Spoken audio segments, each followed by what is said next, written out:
Hello, pick pickers and sheep punchers. This is Jury Duty Summons. Today, I want to show you guys how to make a piston clock, or as it's sometimes called, a piston pulsar. But to do that, I need to give a quick little tutorial on a concept with redstone. The concept is that in some circumstances, redstone current can pass through a block. So you see here it doesn't, but when you introduce a repeater on either side of the block, the current will pass through a block. Okay. There are some kinds of blocks where that does not happen. So glass, half steps, and stairs. And others, I think signs and fences and a few other things don't. But a lot of other kinds of blocks, it does pass through. And just some quick examples here. So you can see the current going through here and coming out. All right, so the first kind of clock you can make with a piston is with a sticky piston, with a torch below it, right there. And we'll put a block. Let's go with wall. So right there. And since we want the current to come through the block, we're going to put a repeater. And then we need to put redstone to go over here, back to the piston. And so this is a very, very fast clock. It can be a little bit glitchy sometimes. You can see how it's not super consistent. But one tick delay makes it very consistent, and it's quite useful. And so let me take that out. And so one advantage to this, though, is if you need multiple pulses. If you need like an on A and then on B, there's another way you can do that. And so you take out you put another torch down there. You put another one of these coming out this direction. And so now you have two different directions that your colt. So one goes on, the other one goes off, and it goes back and forth. There we go.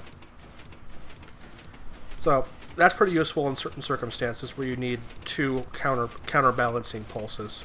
Let me turn this off. There we go. And I'll show you one more trick with this. Let's do this. 1, 2, 3, 4. And we'll put a sticky piston right there. I need a lever. And there we go. Using the exact same principle, we now have a piston-based on-off switch for the circuit. So there you go. All right, there is one more kind. It is a 4-output clock. So let me take these out. Since it's 4 outputs, we'll need 4 torches. And we're not going to use a sticky piston this time. We're going to use a regular piston. And we'll do this. Dunk, dunk, dunk. All right. And then we're going to need, facing this direction, we're going to need some of these, some repeaters.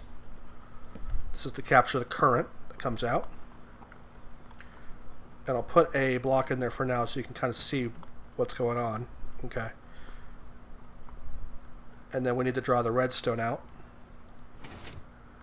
So there we go.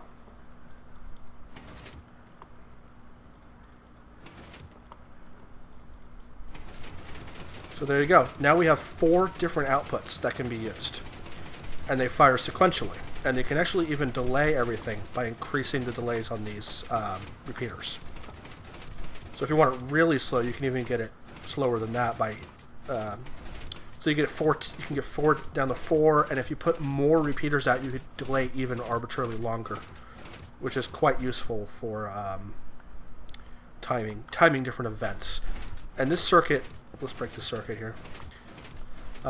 Using a piston switch like this, right under one of these, like right about here, or on any of them, is a great way to turn this circuit on and off.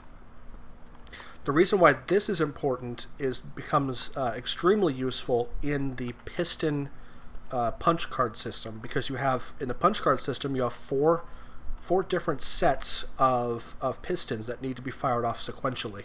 and so this gives you 4 different signals firing off sequentially. So this is a perfect design for that. All right, and if there's any other questions, if anybody has any kind of comments or design criticisms, let me know. Post in the comments field. Also, if you enjoyed my videos, I would really appreciate it if you could rate them, or at least this one. Whoops. Apparently,